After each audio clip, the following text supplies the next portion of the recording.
Bonjour à toi. L'objectif de la présentation d'aujourd'hui, est de t'amener à développer des stratégies associées au calcul de pourcentage. Alors, dans un premier temps, comment traduire une situation en pourcentage? Allons-y d'un premier exemple.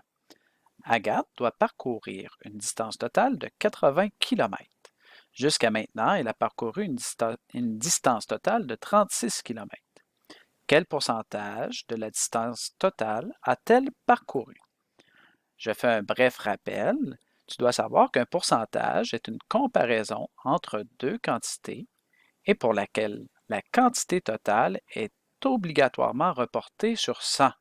Alors ici, il n'y a aucune quantité sur 100. Tu devras la ramener sur 100. Alors, comment on procède? Alors, 36 divisé par 80 fois 100 t'amènera à 45 %. D'où vient ce calcul? Il vient de la stratégie appelée le retour à l'unité.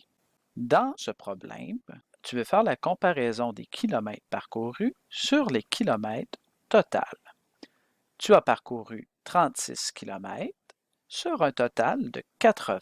Si tu divises par 80 chacun de tes deux nombres, tu obtiendras 0,45 km parcourus sur un total de 1 km.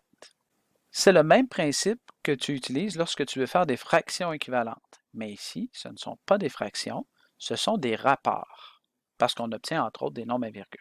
Et une fraction n'admet pas ce fait. Si on veut ramener ça en 100%, il faut multiplier par 100. Ainsi, 0,45 multiplié par 100 nous donne 45.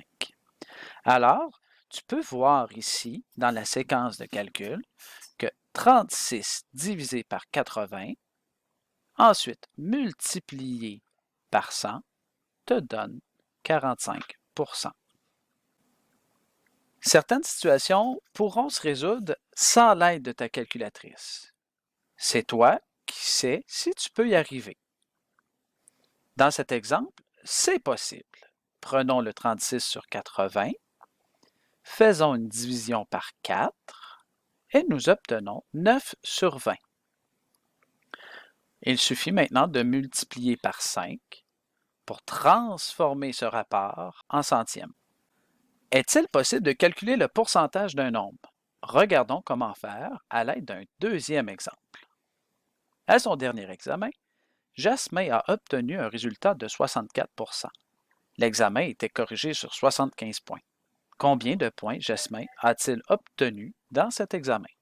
Le calcul à faire serait le suivant. 64 divisé par 100 fois 75, ce qui donnera un total de 48 points. Réutilisons notre stratégie du retour à l'unité pour comprendre ce calcul.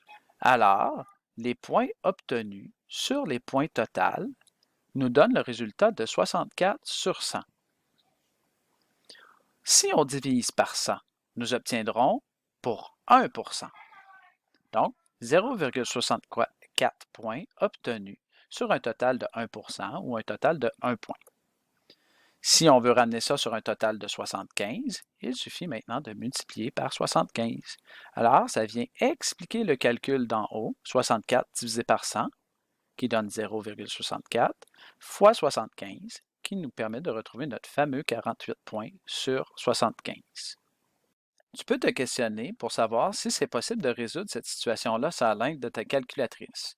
Parfois, ça sera possible, d'autres fois non. Dans ce problème précis, c'est possible. Réécrivons notre 64 sur 100. Notre objectif est de ramener ce rapport sur un total équivalent de 75 points. Alors, divisons par 4, ça nous permet d'obtenir 16 sur 25. En multipliant par 3, nous obtenons 48 points sur 75.